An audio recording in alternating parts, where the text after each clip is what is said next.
Country has started rolling out Maisha number. Today, if you are to replace your ID, you are given automatically a Maisha number. For anybody who has come up of age, he or she has no alternative but is given Maisha number. It is on this that I've decided to talk about the 1979 identity number. We started a new identity card number in 1979, which was revolutionary. In that it had three components that are still there and will be there forever. The first component was that in 1979, for the first time ever, Kenyan women got their IDs. For the first time ever. Before that, only Kenyan men had IDs. Now, women from 1979 started getting IDs. That is component number one. Component number two, for the first time, you are to take an ID with your picture there. The IDs that were there before 1979 had no pictures of the person. And number three, the IDs of 1979 had a number. The number that you got that time is still continuing on and on. Of course, the earlier IDs, which had no pictures, had numbers. But from 1979, any form of new changes in ID, you still retain the number that you acquired in 1979. And when you retained the number that you acquired in 1979, you continued that way, so that the young boys and girls who are getting IDs today are topping up where we started in 1979. Everybody older than me, because 1979 is when I became 18 years, anybody older than me had an ID number which they changed in 1979. If you look at the 1979 ID, there was a place where you had your number there. ID number, blah, blah, blah, blah, 0309 10112, something like that. That is your ID number. You used to have also the number in the old ID. So where it is printed your new number, which you retained forever, that number, below it, for people who had not previously been registered like me, it was written in biro, NPR, not previously registered. But if you had the old ID, let's say your number was 44, 45, 46, it would be written down ID 44, 45, 46, showing that the new number that you are having, you still were registered in another number before. But now we are changing from 1979 ID. Basically, we are changing from 1979 ID to Maisha number, but we are still retaining the 1979 number. And how did they make the 1979 number, ID number? Moi's ID number was 00, I don't know how many zero, but his was 1, 00001. Mwai Kibaki's 1979 ID number was 00002. Charles Njonjo was number 3. So they continued that way, until now. If you get an ID number, just write it the way you can write. If you write,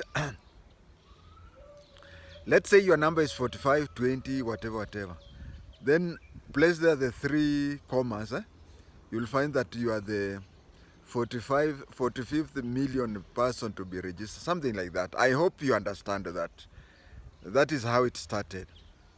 So we started IDs where you had a picture on, where you had a number, and women were allowed to now take. Previously, women, whenever they wanted to open bank accounts or to do any transaction, they would choose any of the 4 or 5 women, or 4 or 5 men, to guarantee them open or transact anything.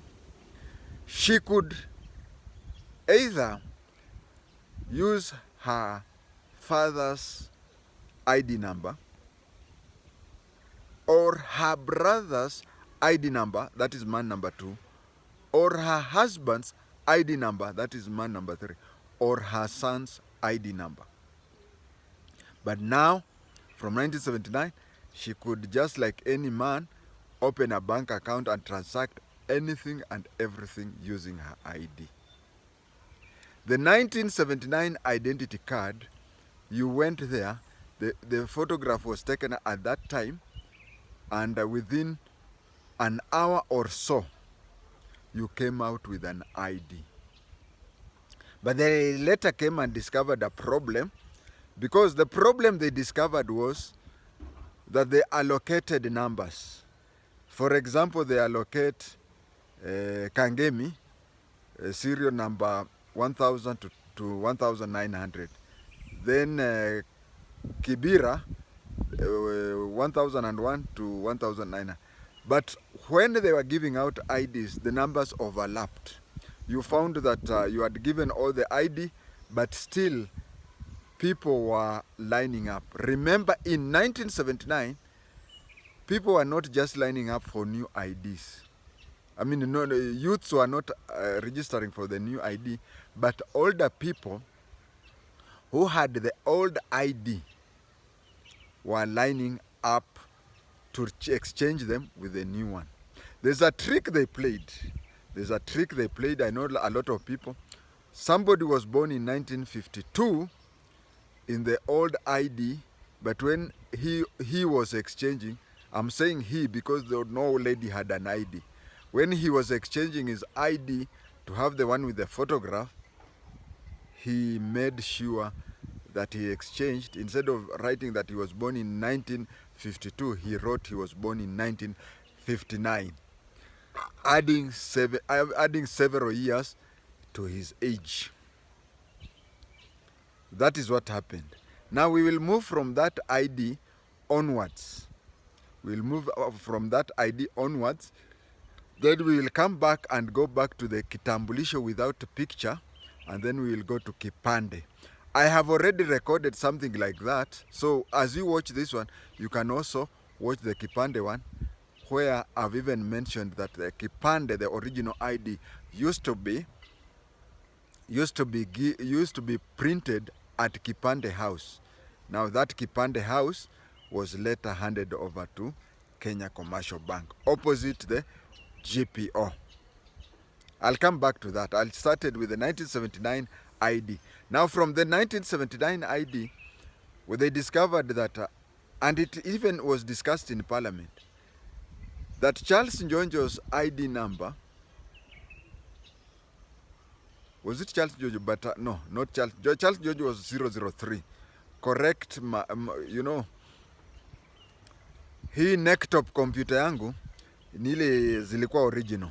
They are not as good as your laptop.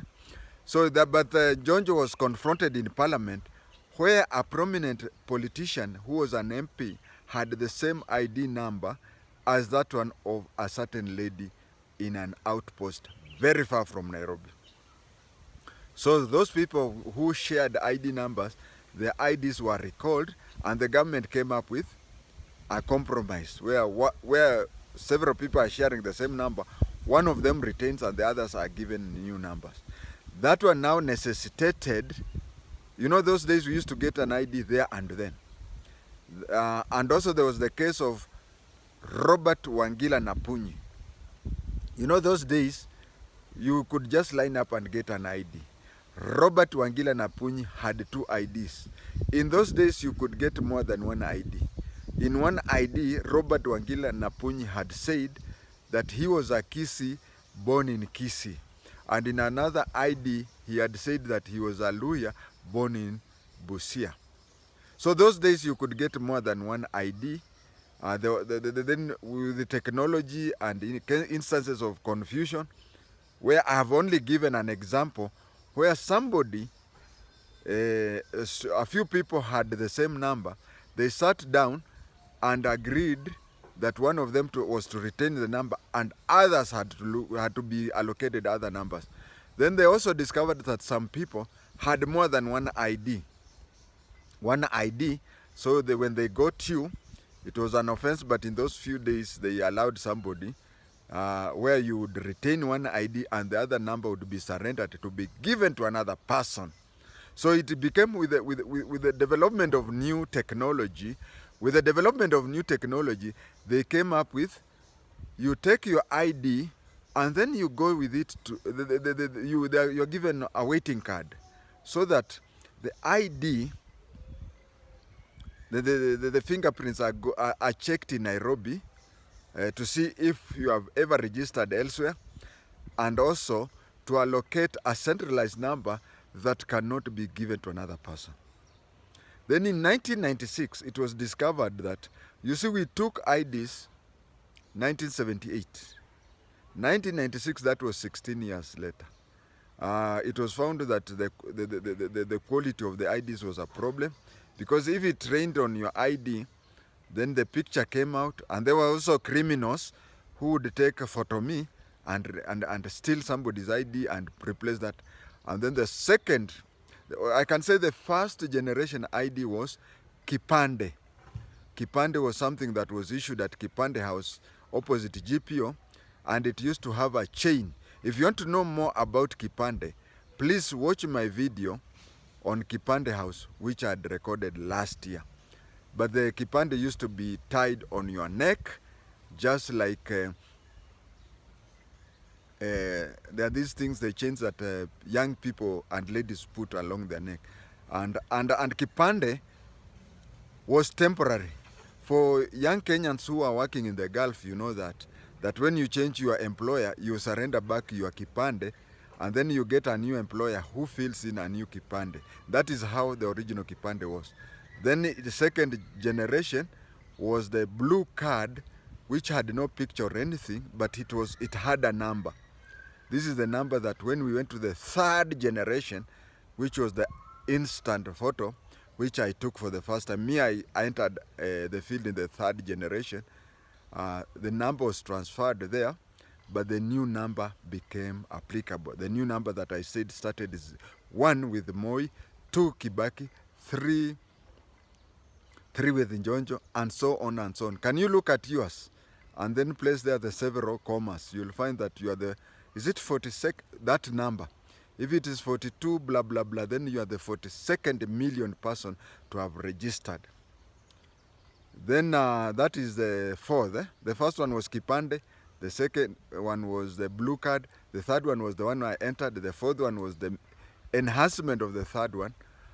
And the fifth one now is what we call Maisha number. Maisha number has added security features, and it is also has a lot of things. Because when police stop you on the road, you are supposed to produce your ID, you are supposed to produce your driving license, you are supposed to produce a lot of things. But when the traffic police officers stop you on the road and they want you to identify yourself, you just give them the Maisha number. Once you have given them the Maisha number, they'll key in their computer, and the Maisha number will tell them everything. They'll say, this is so and so. He is a registered voter in this and that polling station. He is a driver, identity number this and that, and it will include everything. And I have included everything. And you should include everything in my till number. Viewers, that is something to do with our identification, the evolution of our identification from Kipande to Maisha number.